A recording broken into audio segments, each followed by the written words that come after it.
Bayangkan sebuah kisah yang sudah berabad-abad lamanya bergaung di tanah Jawa. Kisah tentang seorang tokoh besar yang bukan hanya seorang ulama, tetapi juga seorang raja, seorang diplomat ulung, sekaligus seorang pejuang yang mengusir penjajah.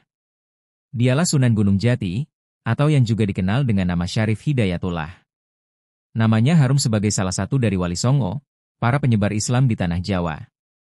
Namun, di balik kejayaannya, tersimpan misteri dan rahasia yang jarang dibicarakan. Rahasia yang seakan terkubur di balik makam keramatnya di Cirebon.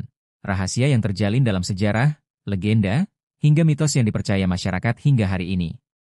Sebelum kita lanjut lebih dalam membongkar kisah penuh misteri ini, jangan lupa dukung channel ini dengan cara subscribe, like, dan share agar cerita-cerita sejarah penuh hikmah seperti ini bisa terus hadir untuk kalian semua. Bagian 1. Asal-usul Sunan Gunung Jati, darah bangsawan seulama. Kisah Sunan Gunung Jati dimulai jauh dari tanah Jawa. Ia lahir dengan nama Syarif Hidayatullah sekitar tahun 1448 M. Ayahnya adalah Syarif Abdullah, seorang bangsawan Arab keturunan Nabi Muhammad SAW yang tinggal di Mesir. Ibunya bernama Nyai Rara Santang, putri dari Prabu Siliwangi, Raja Besar Pajajaran. Artinya, Syarif Hidayatullah lahir dari dua garis keturunan besar, keturunan Nabi Muhammad dari jalur ayah, dan keturunan Raja Sunda dari jalur ibu. Inilah yang membuatnya bukan hanya dihormati sebagai ulama, tapi juga diakui sebagai bangsawan yang sah dalam tatanan kerajaan di Jawa Barat. Sejak kecil, ia dididik dengan ilmu agama yang mendalam. Ia menimba ilmu di berbagai pusat peradaban Islam, Mekah, Mesir, dan Gujarat. Di sanalah ia belajar tafsir, fikih, hadits, tasawuf, hingga ilmu politik dan pemerintahan. Bagian 2. Perjalanan ke Nusantara kembali ke tanah Jawa. Setelah dewasa, Syarif Hidayatullah memutuskan kembali ke tanah leluhurnya, Jawa Barat. Ia ingin melanjutkan misi dakwah sekaligus menegakkan kebenaran di tanah yang masih dikuasai oleh kerajaan Hindu-Buddha.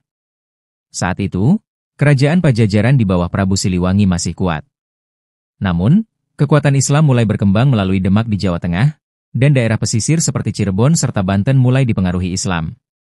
Syarif Hidayatullah kemudian menetap di Cirebon, sebuah kota pelabuhan kecil yang strategis karena menjadi jalur perdagangan. Dari sinilah ia mulai berdakwah, mendekati masyarakat melalui pendekatan budaya, seni, dan diplomasi. Bagian 3. Dakwah dengan kearifan lokal. Metode dakwah Sunan Gunung Jati terkenal lembut dan penuh kearifan. Ia tidak memaksa orang memeluk Islam, tetapi mengajarkan nilai-nilai Islam lewat budaya lokal. Ia menggunakan wayang, gamelan, seni ukir, hingga tradisi lisan sebagai sarana dakwah. Ia juga dikenal dekat dengan rakyat kecil, petani, nelayan, hingga pedagang. Karena itu, ajarannya mudah diterima masyarakat.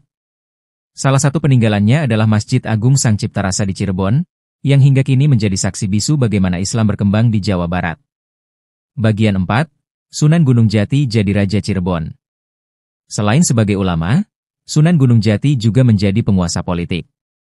Ia mendirikan Kesultanan Cirebon, dan dinobatkan sebagai Sultan pertama dengan gelar Sultan Cirebon Syarif Hidayatullah. Sebagai Sultan, ia tidak hanya memimpin secara agama, tetapi juga membangun sistem pemerintahan yang adil. Ia mengatur perdagangan di Pelabuhan Cirebon, membuka jalur diplomasi dengan Demak, Banten, bahkan kerajaan-kerajaan luar Jawa. Disinilah muncul misteri pertama, bagaimana mungkin seorang ulama bisa sekaligus menjadi raja yang disegani?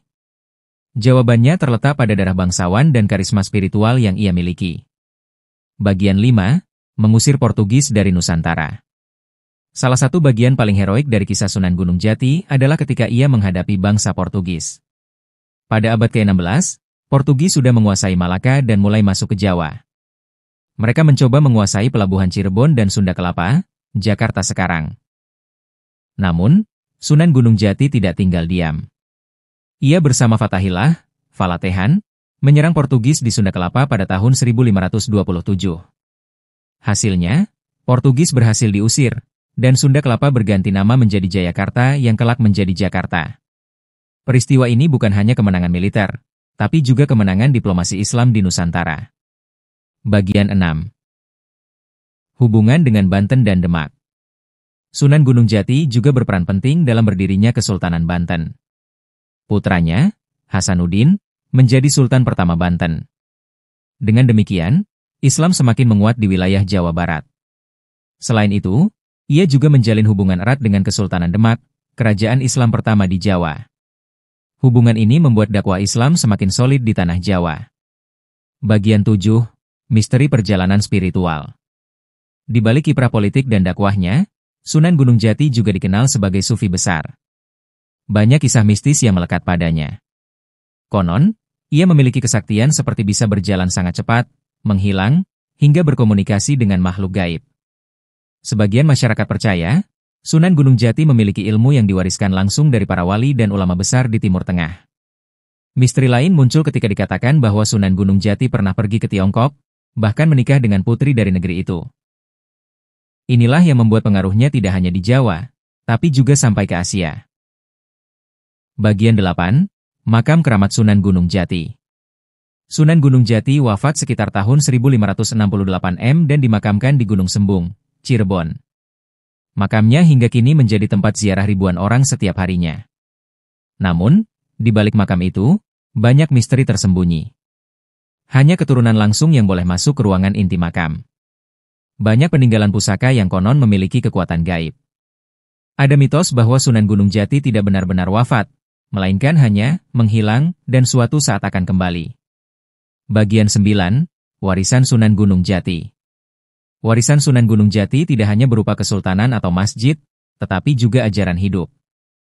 Ia mengajarkan pentingnya kesabaran dalam dakwah, menghormati budaya lokal, menjaga persatuan umat Islam, melawan penjajah dengan iman dan keberanian.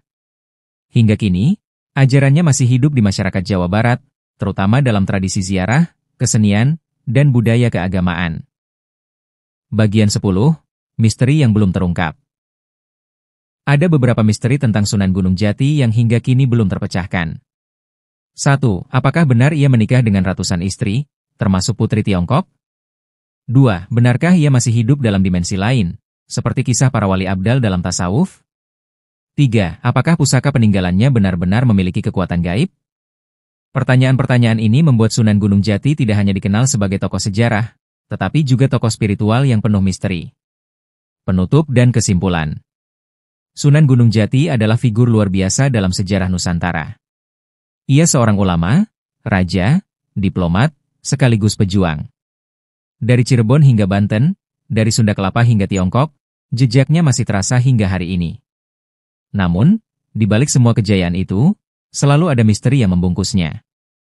Misteri yang membuat namanya tetap hidup dalam hati masyarakat, bukan hanya sebagai sejarah, tetapi juga sebagai legenda. Sahabat sejarah, begitulah kisah misteri Sunan Gunung Jati. Rahasia yang disembunyikan selama berabad-abad. Jika kalian suka dengan kisah penuh hikmah seperti ini, jangan lupa untuk subscribe, like, dan bagikan video ini, agar lebih banyak orang tahu bahwa sejarah Nusantara menyimpan begitu banyak rahasia yang menakjubkan.